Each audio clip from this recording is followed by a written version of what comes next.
इसको ठीक प्रकार से एडिट करके प्रस्तुत किया है हमारे सामने।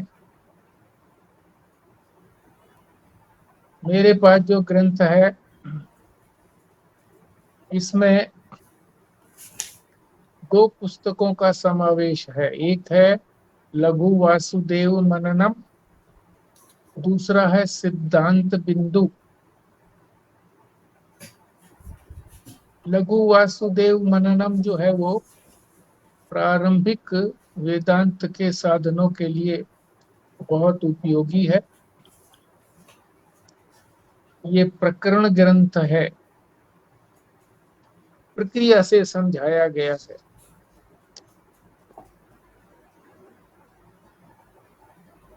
सरल चीजों को भी प्रक्रिया से समझाया जाता है और कठिन प्रसंगों को भी प्रक्रिया के द्वारा ही उनको समझाया जाता है। तो ये लघु रूप में है हमारे सामने। तो केवल हमने जो प्रिंट आउट लिया है वो लघु वासुदेव मननम का ही लिया है। दूसरा जो ग्रंथ है वो है सिद्धांत बिंदु।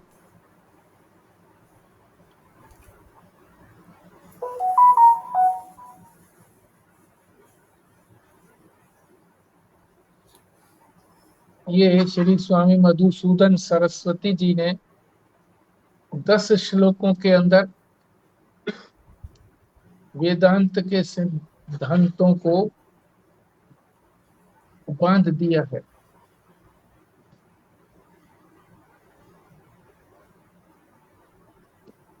ये जरा कठिन है, इसलिए इसको लघुदेव वासनानम, लघुदेव मननम, लघु वासुदेव मननम के स्वाध्याय के पश्चात इसको देखेंगे कि इसका पढ़ना हमारे लिए उपयोगी रहेगा या नहीं रहेगा। जैसा कि नाम से प्रकट है, लघु संक्षिप्त है। ये विस्तृत ग्रंथ का संक्षिप्त रूप है जो श्री वासुदेव यति जी महाराज ने मनन के लिए हमारे सामने प्रस्तुत किया है। तो इसकी भूमिका में महाराज महेशानंद जी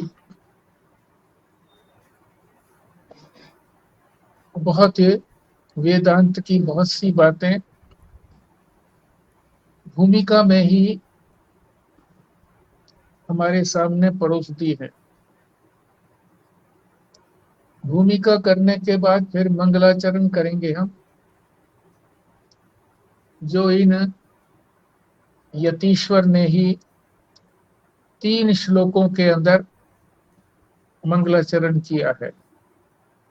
उसी मंगलाचरण को का वाचन भी करेंगे और उसका अर्थ भी समझेंगे।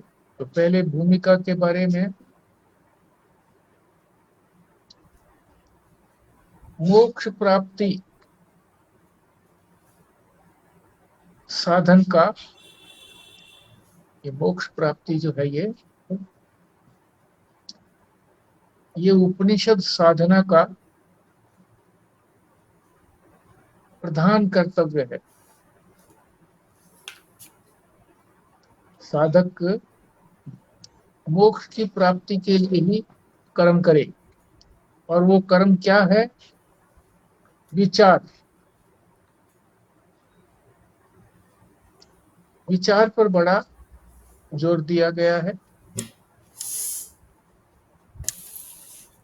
क्यों दिया गया है?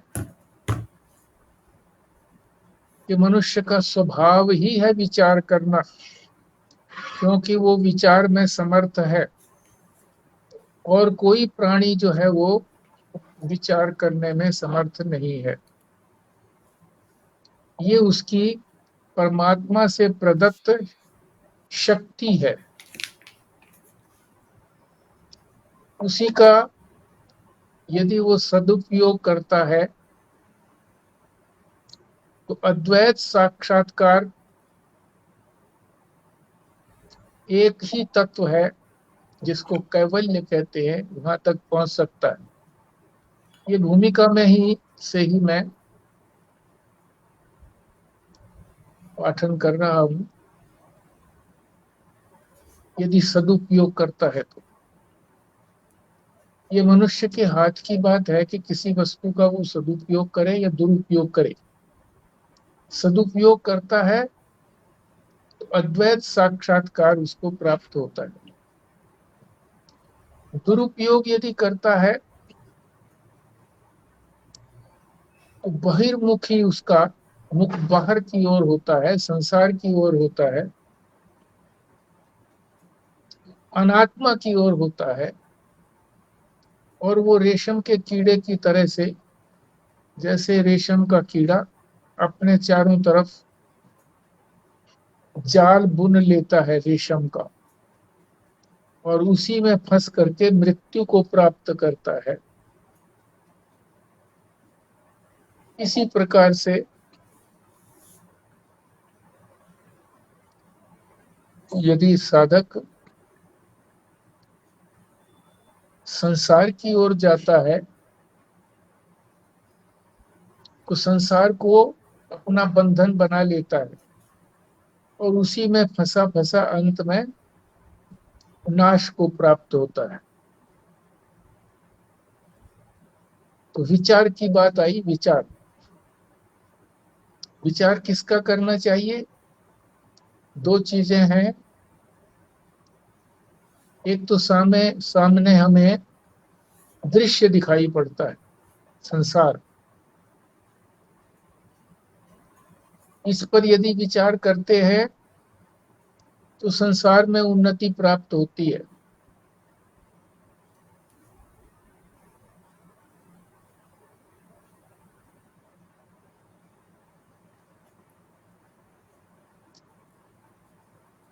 तो ये बाह्य जगत के लिए उपयोगी है, पर आत्मिक जगत के लिए अपने लिए उपयोगी नहीं है।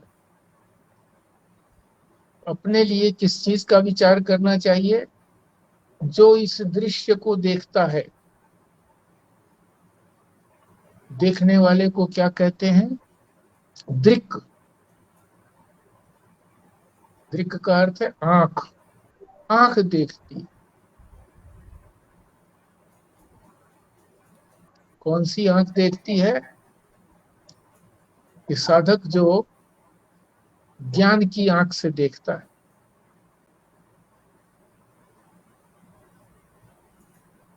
इसीलिए कहा है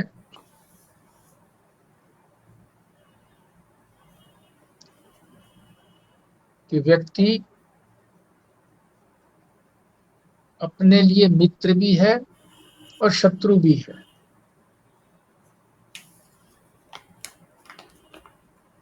शत्रु कैसे है? जब वो संसार की तरफ भागता है, जबकि अपनी आत्मा जिससे वो परमानंद की प्राप्ति कर सकता है उसका अनुसंधान करके उधर न जा करके, अगर वो उधर जाता है तो अपना ही बंधु कहलाता है, अपना ही हित करता है। बंधु जो है वो हित करने वाले होते हैं, भाई। संसार की ओर जाता है तो अपना ही अहित करता है, अपने लिए ही शत्रु बन जाता है। इस दिशा में बढ़ने के लिए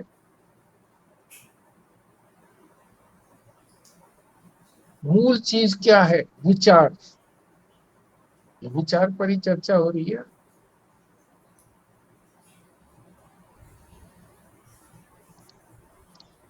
अंतःकरण की शुद्धि की बात करते हैं। अंतःकरण की शुद्धि वही करना चाहेगा जो सांसारिक सुख सुविधाओं को त्याग कर उसको असार समझ करके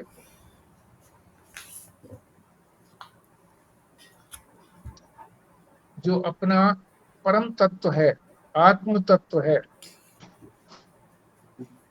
उधर मुड़े और अपना कल्याण करे।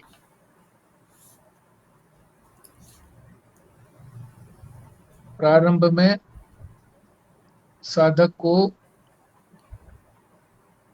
धर्मानुष्ठान बताया जाता है कि धर्म करो, पुण्यों की प्राप्ति होगी, पुण्यों से ही सुख मिलता है।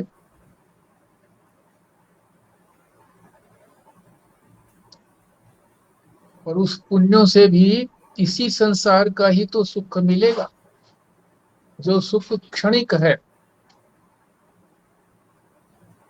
क्षण भर सुख देता हुआ लगता है, देता है नहीं, लगता है, और फिर वो सुख समाप्त हो जाता है, दुख में बदल जाता है।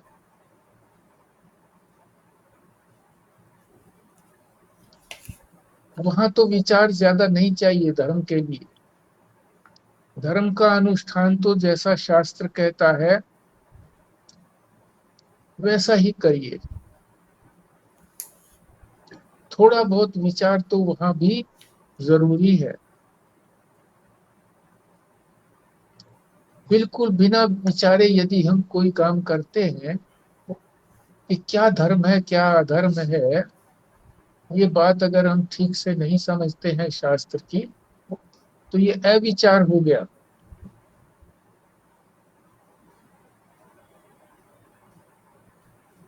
तो धर्म में बढ़ने के लिए भी थोड़ा सा विचार करने की आवश्यकता है। और परमार्थ मार्ग में, वेदांत के मार्ग में तो विचार करने की अत्यंत आवश्यकता है। तभी हम अपने परम सत्य को प्राप्त करने के लिए, जो अपरम सत्य है, जो अपरम है तो वो भी सत्य, पर वो रिलेटिव ट्रुथ है, सापेक्षिक सत्य है संसार, उसको छोड़ना पड़ेगा। तभी वो विचार कर पाएगा, और विचार भी गहन विचार चाहिए। तो ये जो हमारा बड़ा पैराग्राफ है, यहाँ तक यही बातें कही गई हैं। इस बड़ा जो पैराग्राफ है भूमिका वाला, इसमें मुख्य बात तो विचार की आई। विचार का सदुपयोग भी किया जा सकता है, दुरुपयोग भी किया जा सकता है। साधक जो है वो तो सदुपयोग ही करता है। किधर लगता है? दृश्य की तरफ नहीं, दृष्टा की तरफ, जो इस दृश्य को देखता है और अपने कल्याण का भागी बनता है। इस संसार को असार समझ करके, इसमें कोई सार नहीं है, छोड़ देता है और अपनी अध्यात्म साधना, जो हमारे शरीर के अंदर अंतिम तत्व है आत्मा, उसकी साधना करता है।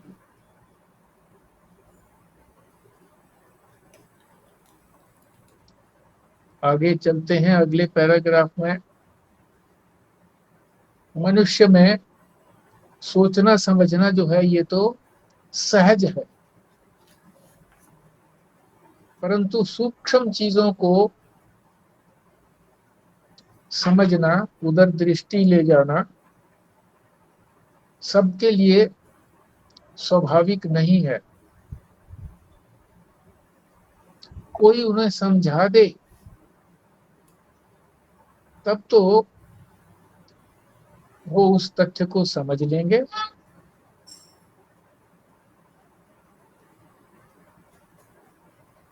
इसलिए गुरुजनों की और सदग्रंथों की आवश्यकता पड़ती है।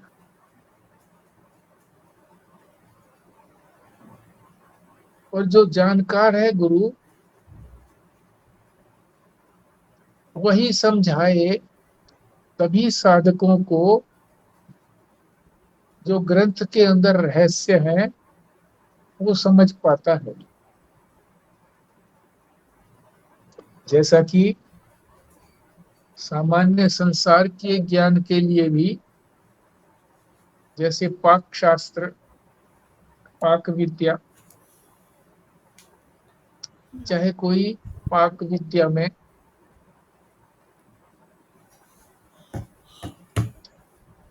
एमएससी कर ले, पर जब तक वो किसी के निर्देशन में विभिन्न प्रकार के पकवानों को नहीं पकाता है तो वो ठीक से पका ही नहीं पाएगा।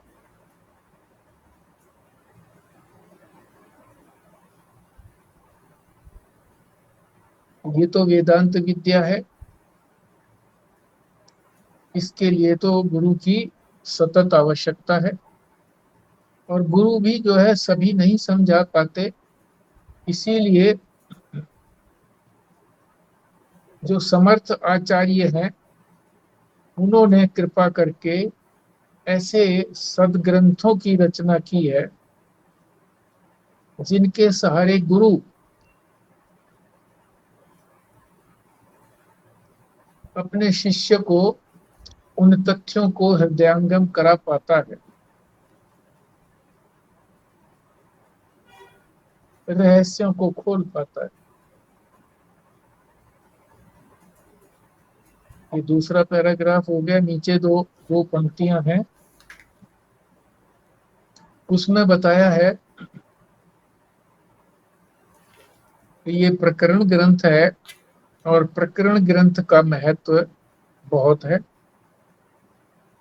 क्योंकि जो गंभीर सिद्धांत हैं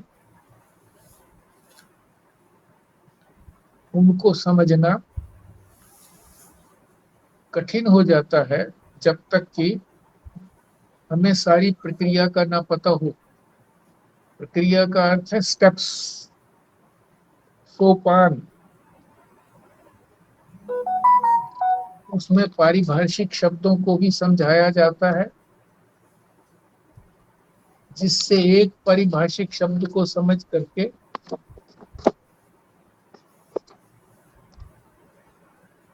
बहुत सा लेखन, बहुत सा जो समझ है उसकी जरूरत नहीं पड़ती है समझाने वाले को। केवल उस पारिभाषिक शब्द को बता करके प्रयोग कर दिया और आगे बढ़ जाता है। इसीलिए प्रकरणों की आवश्यकता है। तो ये लघु वासुदेव मन्नम प्रकरण ग्रंथ है। इसमें कोई भी प्रकरण ग्रंथ होता है उसमें दृष्टांत दिए जाते हैं, और एक ही चीज को बार बार भी रिपीट किया जाता है, तो ये उसका कोई दोष नहीं होता माना जाता, बल्कि उसका तो ये भूषण माना जाता है कि वो प्रक्रिया अच्छी प्रकार से समझ में आ जाए उदाहरण सहित। और बार बार उसका जब कथन किया जाता है तभी वो हृदयंगम होती है।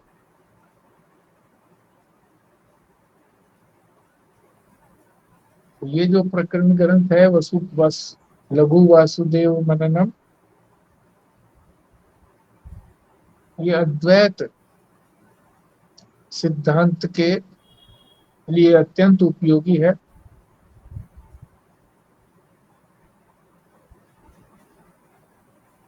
जो साधक थोड़ा बहुत समझे हुए हैं उनके लिए भी उपयोगी है, और जो अधिक समझे हुए हैं उनको भी विवेक के द्वारा अभ्यास करना के लिए मसाला मिल जाता है। इस ग्रंथ को लघु क्यों कहा गया? एक तो इसलिए कहा गया क्योंकि ये किसी विस्तृत ग्रंथ का लघु रूप है, संक्षिप्त रूप है। दूसरा ये भी बता रहे हैं कि इससे मनन, शीघ्र मनन चालू हो जाता है, और ये मनोरम ढंग से, बड़े सुंदर ढंग से मनन कराता है। इसीलिए इसको लघु कहा जाता है। ये ग्रंथ जो है दक्षिण भारत में बहुत प्रसिद्ध है।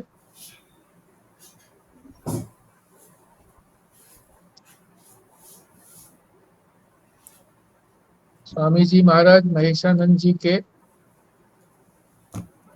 जो दक्षिणामूर्ति मठ वाराणसी से प्रकाशन होने वाले ग्रंथ हैं, उन्हीं ग्रंथों का ये एक,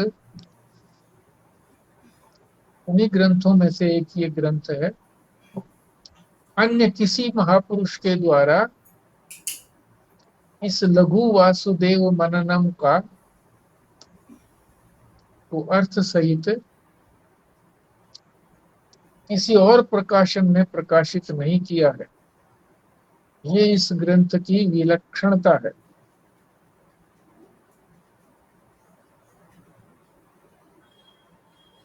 इस ग्रंथ में 12 वर्णक हैं, वर्णक।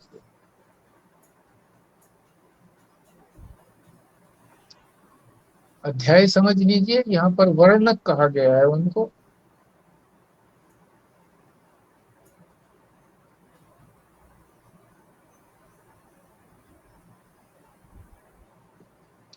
दूसरा जो ग्रंथ है इसी के साथ, जो आपके पास नहीं गया है, मेरे पास है, इसका नाम है सिद्धांत बिंदु।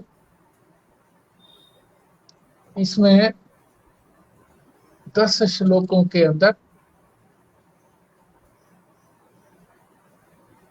वेदांत का थोड़ा कठिन विषय दिया गया है। उसको बाद में दृष्टिगत करेंगे, आज तो इसी को प्रारंभ करेंगे।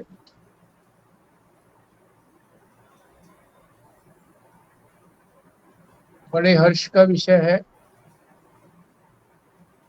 कि स्वामी वेदांतानंद जी, जो शिवराज के नाम से हमारे साथ जुड़ते रहे हैं, अपना चतुर्मास संपूर्ण करके अपने स्थान में वापस आए हैं।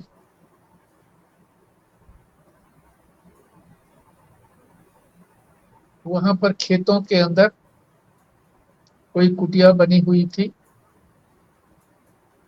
उसी में एकांत में रहते थे।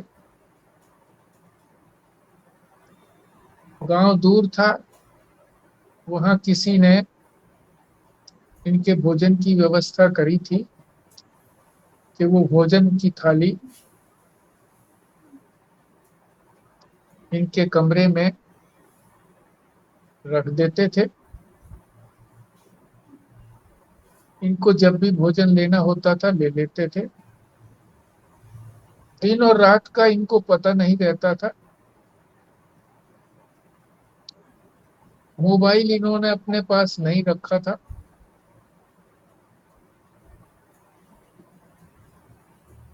हर समय ध्यान और चिंतन में लगे रहते थे।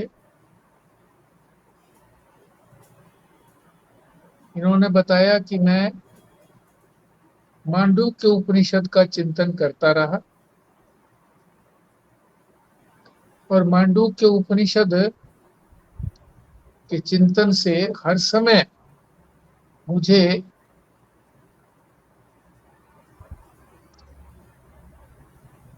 वही तत्व का ही हर समय ध्यान रहता था। इनका नियम है कि अपनी विद्वता और अपना जो साधन भाग है उसको किसी किसी को प्रकट करते हैं। मुझे स्वामी जी ने प्रकट कर दिया, तो ये समग्र रूप से सबको प्रकट करना इनको अच्छा नहीं लगता, इसीलिए ये हमारे प्रवचन में जुड़ते हैं, बोलते नहीं। नियम है इनका ऐसा। तो हमारा सौभाग्य है कि वो चतुर्मास के बाद नया ग्रंथ शुरू हुआ है, और आज वो जुड़ भी गए हैं।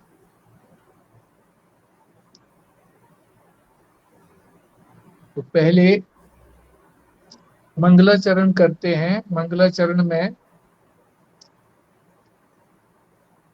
श्री वासुदेव जी ने, यतीश्वर ने, 3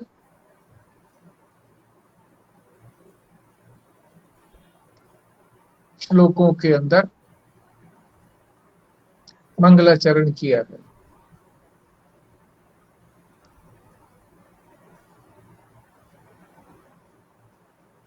पहले श्लोक में जो वेदांत के गुरु हैं शंकराचार्य जी, जो सभी शास्त्रों में पारंगत हैं, उनको नमन किया गया है। दूसरे श्लोक में जो मंगलाचरण के हैं 3 श्लोक, दूसरा श्लोक जो है उसमें ये यतीश्वर जी ये कहते हैं कि यतियों को प्रसन्नता देने के लिए ही भगवान नारायण कृपा करके इस संसार में अवतीर्ण हुए हैं। तीसरे श्लोक में बताया है कि ये प्रकरण ग्रंथ है, मनन करने के लिए उपयोगी है, विस्तार रूप में से संक्षेप रूप में इसको प्रकाशित किया जा रहा है। तो ये इस ग्रंथ की महिमा का भी श्लोक में वर्णन है। तो हम इन 3 श्लोकों को पढ़ेंगे, अर्थ समझेंगे,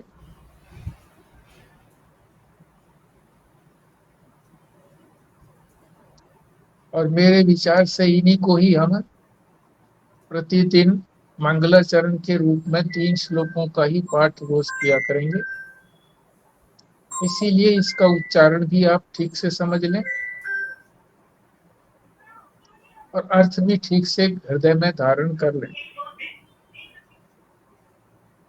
पहला श्लोक है, सर्वतंत्र स्वतंत्राय। पहला वाचन कर देता हूं, फिर एक एक का अर्थ बता देता हूं। सर्वतंत्र स्वतंत्राय सद आत्म अद्वैत वेदिने श्रीमते शंकराराय वेदांत गुरुवे नमः। अर्थ समझिए। सर्वतंत्र स्वतंत्राय, तंत्र माने सारे शास्त्र, सभी शास्त्रों में स्वतंत्र यानी पारंगत, प्रवीण, सभी शास्त्रों के मास्टर,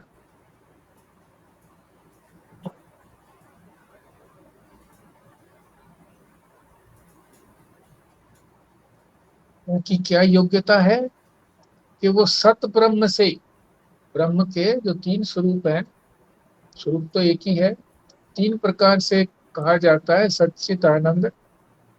तो सत ब्रह्म से प्रत्यगात्मा, प्रत्यगात्मा का मतलब जो मेरी आत्मा है, निकटतम है, मैं रूप से है, उसके साथ ब्रह्म की एकता को जानते हैं गुरु। शंकराचार्य को कहा है इन्होंने। सच्चिदानंद और अद्वैत रूप, ये आत्म तत्व कैसा है? सद भी है, चिद भी है, आनंद भी है और अद्वैत भी है, अद्वितीय भी है। दूसरा तत्व कोई है ही नहीं। उसको जानने वाले हैं गुरु। वेदांत शास्त्र के गुरु हैं, मेरे भी गुरु हैं। ये श्री वासुदेव यति कह रहे हैं। उनको वासुदेव यति जी नमस्कार करते हैं।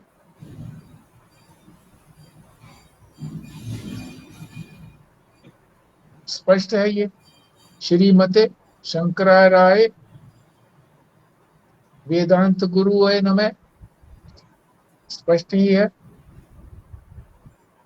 पहला श्लोक। दूसरा श्लोक है जिसमें इन्होंने बताया कि क्यों अब अवतार लिया उन्होंने इस संसार में। यतियों की प्रसन्नता के लिए। तो इसका पाठ करते हैं पहले। यो अवतीर्ण इहाचार्य रूपेण यति नाम मुदे श्रीमन्नारायणं वंदे तम हरिम करुणानिधिम। यो माने जो, अवतीर्ण अवतरित हुए हैं, अवतार लिया है जिन्होंने, इहाचार्य रूपेण आचार्य के रूप में।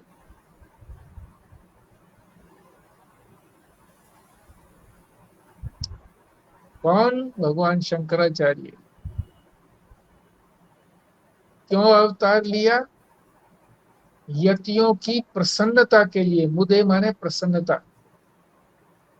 मुदित कहते हैं ना, मुदित, मुदित होना, प्रसन्न होना। तो यतियों की प्रसन्नता के लिए, यति बड़े प्रसन्न हुए उनके अवतार लेने से। श्रीमन नारायणम वंदे,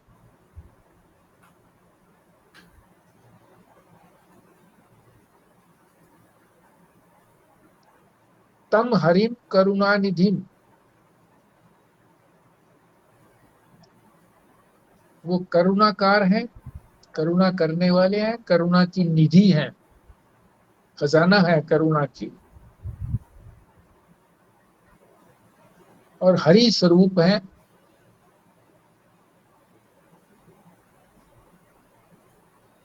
जिनको मैं श्रीमन नारायण के रूप में नमस्कार करता हूं। वंदे माने नमस्कार, वंदना करता हूं।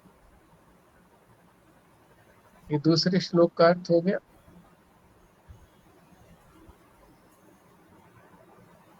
मननाख्यम, तीसरा श्लोक। मननाख्यम प्रकरणम वासुदेव यतीश्वर रचितम विस्तरेणाद्य संग्रहेण प्रकाशयते। इस ग्रंथ के बारे में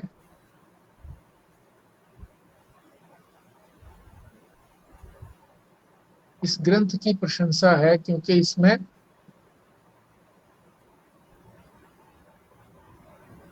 मनन की सामग्री दी गई है। युक्तियों से बार बार किसी चीज का चिंतन करना मनन कहलाता है।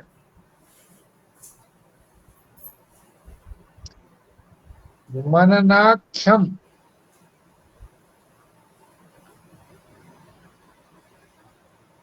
मनन के लिए। प्रकरणम, ये प्रकरण ग्रंथ है जिसमें प्रक्रिया समझाई गई है। वासुदेव यतीश्वर है,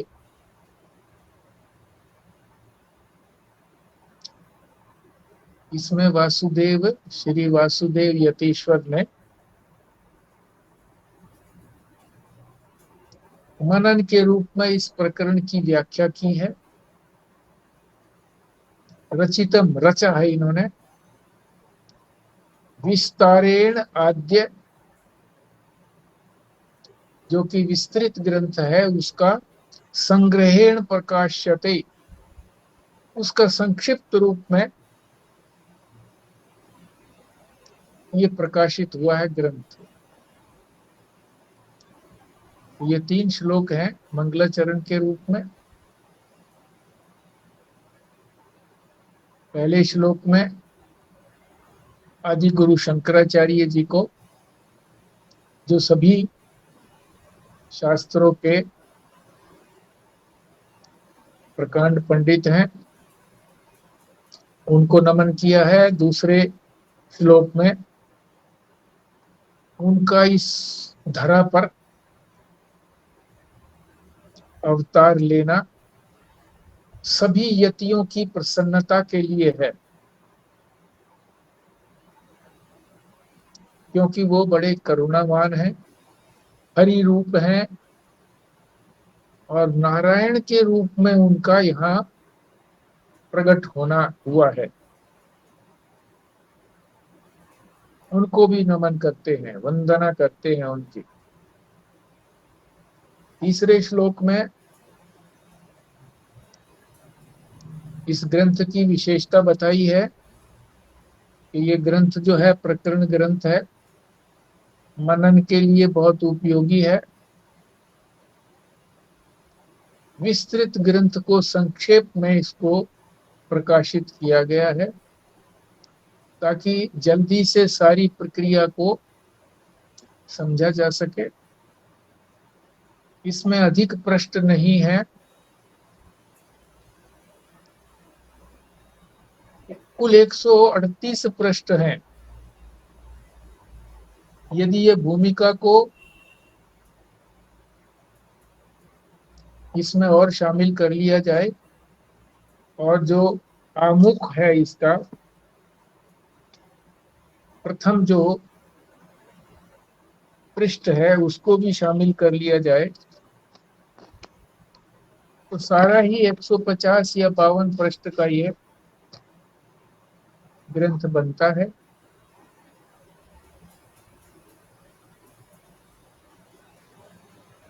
आज हम यहीं पर रुकेंगे, आपको बोलने का अवसर देंगे। हाँ जी।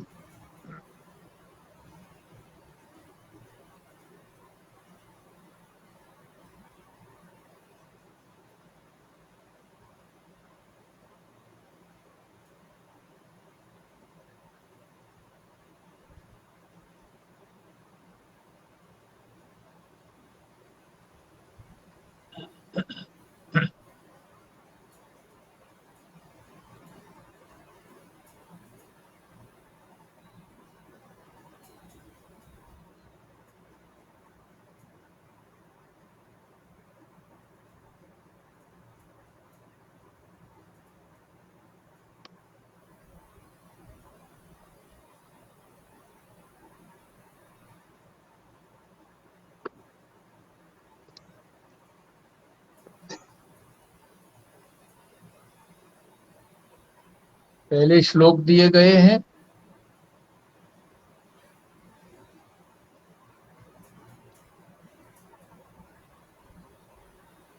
जो मोटे शब्दों में लिखे हैं,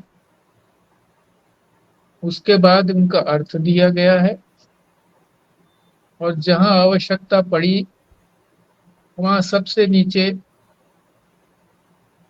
लाइन खींच करके टिप्पणी भी दी गई है। तो कोई बात यदि ऊपर ना समझ में आए तो उस टिप्पणी को पढ़ करके भी स्पष्ट समझा जा सकता है।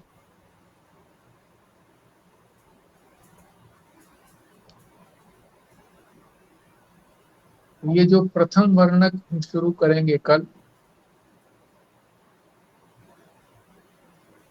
तो उसका मंगलाचरण तो हो ही गया, प्रतिदिन हुआ करेगा। भाई साहब कौन सी पुस्तक लगाई है अब? है जी, कौन सी पुस्तक लगाई है? लघु वासुदेव मननम। ये पुस्तक ये तो नहीं है, है पुस्तक नहीं है ये तो, कौन मतलब सा मेरे पास ये पुस्तक नहीं है, है? मेरे पास ये पुस्तक नहीं है। हाँ तो वो पीडीएफ डाल दिया था आपको, कुछ प्रिंट आउट लेना होता है उसका। मैंने तो बोला आप है कृष्णा जी आपकी हो जाएगी आज तैयार। अच्छा, आपने निकलवा लिया क्या? मेरा है भी निकलवा। बन रही है अभी। अच्छा, मेरा भी हाँ हाँ निकलवा। हो जाएगी हो जाएगी।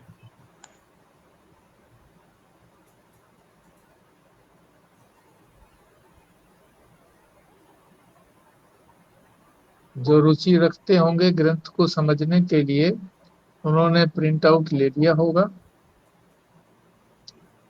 क्योंकि कम से कम भी 10 दिन पहले से इस बार प्रिंट आउट जो था डाल भी दिया था। सेल्फ रियलाइजेशन जो लिंक है उसी के ऊपर डाल दिया था कि सभी उसका प्रिंट आउट ले लें, ताकि सुविधा रहती है। अपने आप थोड़ा सा आदमी स्वाध्याय कर लेता है। और 1-2 दिन से ये निर्देश भी दिया जा रहा था कि प्रस्तावना को पढ़ लें, उसमें क्या कुछ लिखा हुआ है उसको समझ लें, कोई कठिन बात नहीं है। तो 12 वर्णक हैं इसमें, 12 अध्याय कहिए उसको, पर यहाँ अध्यायों को वर्णक कहा गया है। सबसे अलग करने के लिए ये शब्द दिया गया है, वर्णक।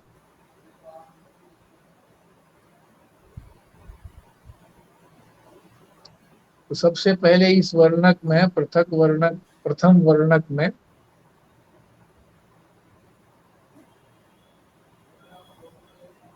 पुरुषार्थों की बात कही गई है कि 4 पुरुषार्थ हैं। आप जानते ही हैं 4 पुरुषार्थ कौन से हैं? कोई बोले, 4 पुरुषार्थों के नाम बोले। हाँ जी।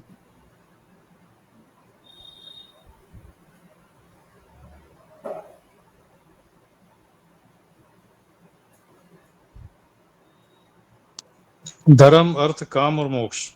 बिल्कुल ठीक है। तो मोक्ष पुरुषार्थ जो है उसी को परम पुरुषार्थ कहते हैं। बाकी भी पुरुषार्थ हैं, उनकी जो धर्म, अर्थ और काम, इन तीनों पुरुषार्थों को भी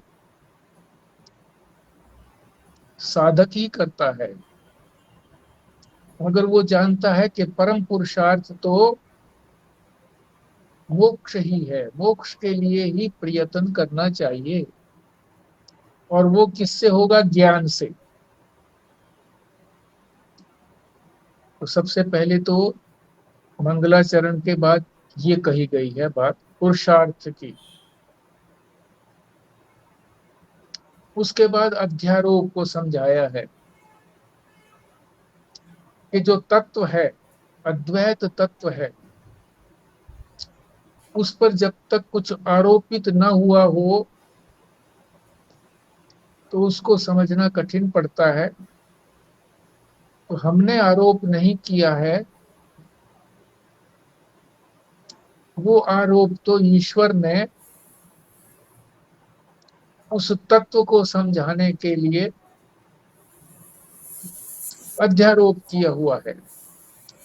किसका अध्यारोप किया है? इस सारे सृष्टि का। सृष्टि बनाई ही इसीलिए है कि इस सृष्टि के माध्यम से तत्व तक पहुंचा जा सके। मगर अध्यारोप का तात्पर्य ये होता है कि उसका अपवाद करने के लिए ही, उसको हटाने के लिए ही, कि अंत में जो है उसको, जो आरोप किया है उसको हटा भी दिया जाए, तभी जो है वो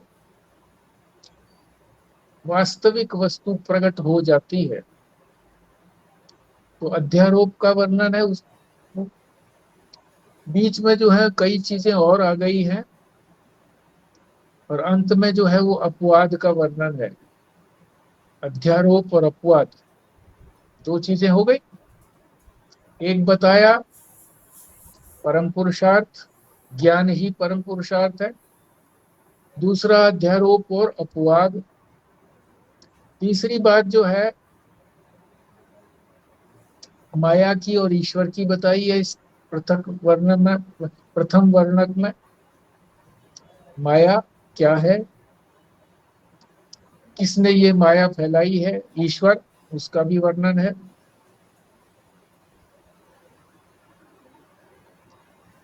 फिर बताया है कि तीन प्रकार की जो सृष्टि है, स्थूल सृष्टि जो दिख रही है हमको, सूक्ष्म सृष्टि जो दिखती नहीं है, और कारण सृष्टि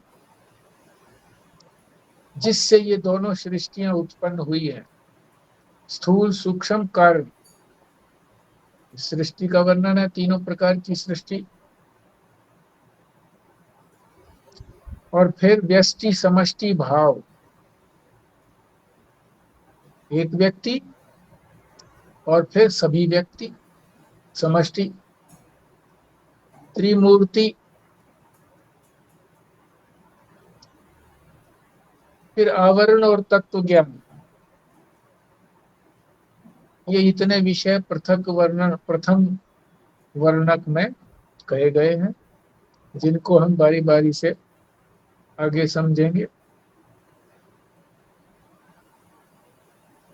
आप बोलिए कुछ। मैं दोबारा बोलने इसीलिए लगा था कि आप लोग शांत थे। अब प्रयास करिए बोलने का।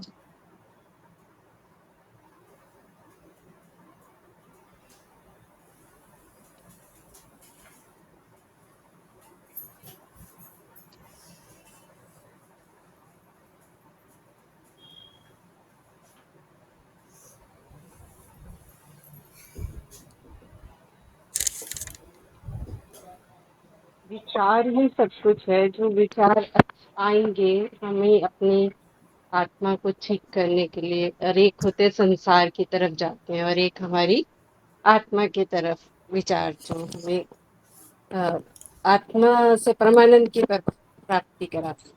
विचार हमें अपने ठीक करने। ठीक बोला आपने कि यदि हम अपनी आत्मा का विचार करते हैं तो हमारा कल्याण होता है,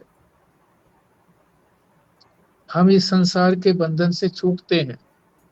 और यदि हम संसार का विचार करते हैं तो बंधन में बंधते हैं। तो हम ही अपना कल्याण भी करने वाले हैं और अपना विनाश भी करने वाले हैं। विनाश कैसे करते हैं? यदि हम विचार आत्मा का नहीं करते, केवल संसार के विचार में ही संलग्न रहते हैं, तो वही बंधन में ही बंधे रहते हैं, जन्म और मृत्यु, जन्म और मृत्यु। तो ये विनाश हो गया हमारा, जन्मे और फिर विनाश, जन्मे और फिर विनाश। ठीक। और बोले जी।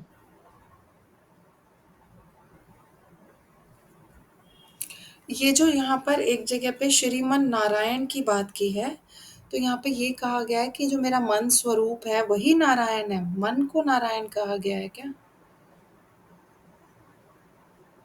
नहीं, मन को नारायण नहीं कहा गया। मन को नारायण कैसे कह सकते हैं? ये श्लोक के अंदर की बात कह रहे हो ना आप? कौन सा श्लोक है? दूसरा? हाँ जी, दूसरा कह रहे हो। अच्छा।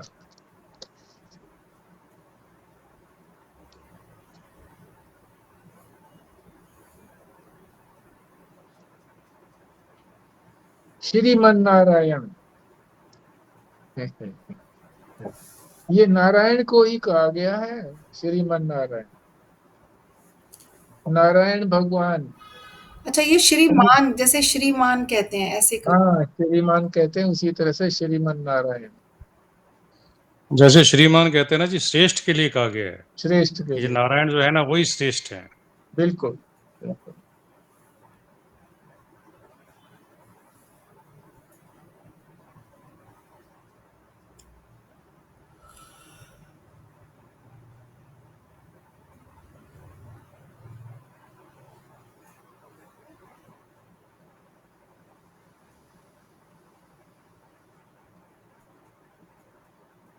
ये दृश्य जगत के लिए व्यास जी कहा लिखा है कि अभी आपने कहा भी कि दृश्य जगत पर किया गया विचार जो है वो तो बाह्य प्रकृति के लिए है। जैसे इस दुनिया में हम अपना काम करके, अपना प्रोफेशन करके, अपना व्यवसाय करके इधर बाहर जगत में करते हैं, ये तो वो हो गया। और दृक्य वस्तु जो पर विचार करने से आत्मा की पूर्णता का निवारण संभव होता है। तो आत्म दर्शन होता है, जिससे मतलब ये है दृक्य का। हाँ, दृक माने जो इस सारे को, दृश्य को देखने वाला है। अंतिम देखने वाला तो कौन है? आत्मा। जी। और आत्मा ही परमात्मा के साथ जब मिलती है, उनकी एकता होती है, वही तो हमारा अंतिम लक्ष्य है कि आत्मा ही ब्रह्म है। ये जानना ही हमारा लक्ष्य है। तो इस दृक की ओर बढ़ना, ये कल्याण का मार्ग है।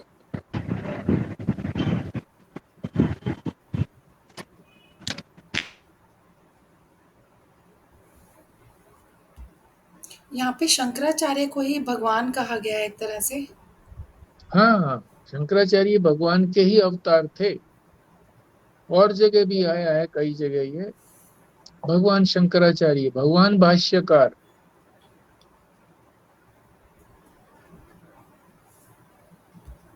ये यति कौन होता है?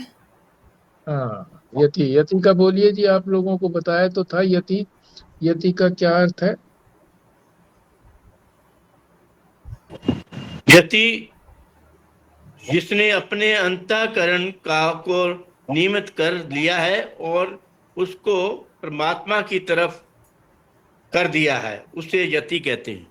बहुत अच्छे, बहुत अच्छे। जैसा बताया था यूं का यूं खुराना साहब ने प्रकट कर दिया है, यति। और ये यतियों के ईश्वर हैं, जिसने यतन से, अपने यतन से भी कह सकते हैं, यतन से अपने अंतःकरण को संयम में कर लिया है और उसको परमात्मा की तरफ लगाए हैं, उसको यति कहते हैं। और ये यतियों के, सभी यतियों के ईश्वर हैं। कौन? शंकराचार्य जी? सभी नहीं, यतियों के ईश्वर कौन है जी? किट्टू 5 मिनट में कॉल बैक ये तो वासुदेव हैं, कर। श्री अच्छा। वासुदेव। हाँ, उनके लिए कहा है यतीश्वर। हाँ।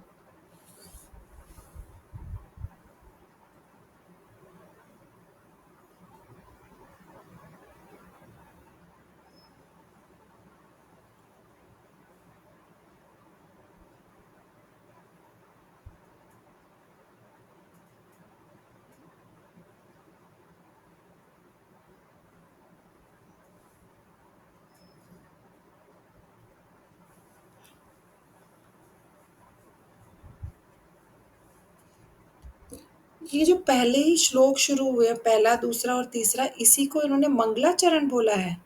हाँ, मंगलाचरण है ये। जैसे हम बाकी ग्रंथों के मंगलाचरण करते हैं, ऐसे ये इसका है। हाँ,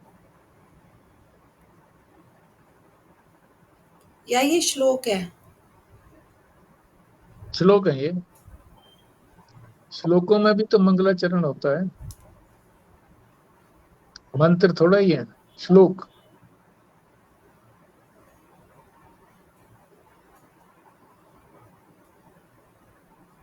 दो में तो प्रकट रूप से कहा है कि मैं नमस्कार करता हूँ, दूसरे में प्रणाम करता हूँ, ये तो स्पष्ट रूप से कहा गया है।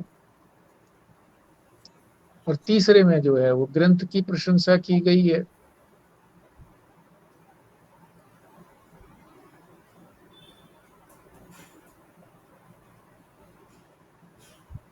क्योंकि ये सारे इकट्ठे दिए गए हैं और मंगलाचरण के हेडिंग के नीचे ही दिए हैं, तो इसीलिए इन्हीं श्लोकों को मंगलाचरण समझ लेना चाहिए। हाँ? उसके बाद फिर दूसरा प्रकरण शुरू होता है, मोक्ष पुरुषार्थ। तो इसलिए इन तीनों को ही मंगलाचरण कहा जाएगा।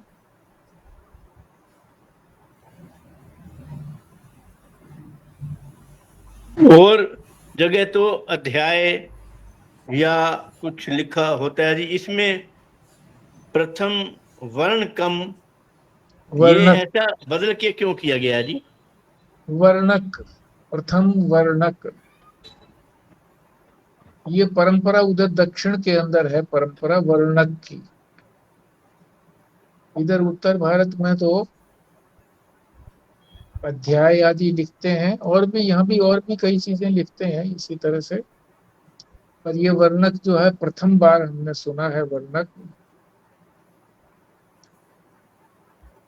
तो हमें वर्णक भी याद रखना चाहिए। हाँ, वर्णक का मतलब वही हो गया ना कि वर्णन करने वाला। हाँ, वर्णन करने वाला, विषयों का वर्णन किया गया है, उन विषयों को बांटा गया है, किस तरह से वर्णन किया गया है।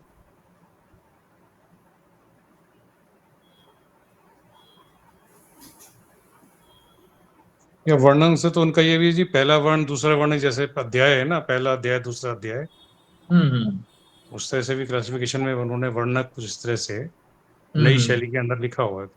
हाँ हाँ, नई शैली, बिल्कुल ठीक।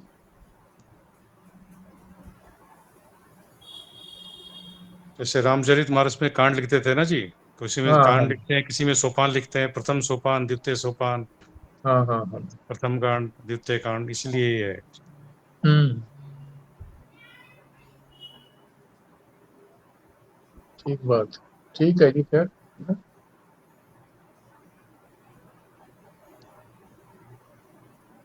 अब पूर्ण आहुति करिए जी, रेणु बल्ला जी। जी। ओम पूर्णमिदं पूर्णात् पूर्णमुदच्यते पूर्णस्य पूर्णमादाय पूर्णमेवावशिष्यते। ओम शांति शांति शांति। ओम नारायण। नारायण। नारायण। नारायण। नारायण।